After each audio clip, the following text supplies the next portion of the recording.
পবিত্র ঈদ উল ফিতরের দিনে দেশবাসীকে গণপ্রজাতন্ত্রী বাংলাদেশ সরকারের সম্মানিত প্রধানমন্ত্রী তারেক রহমানের পক্ষ থেকে ঈদ মোবারক।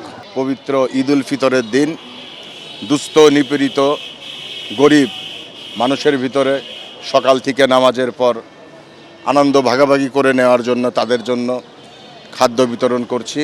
ঈদের দিন ঈদে সকলকে নিয়ে একত্রিত হয়ে একটি সুন্দর স্বাভাবিক জীবন ব্যবস্থা কায়েম করাই পবিত্র রমজানের উদ্দেশ্য।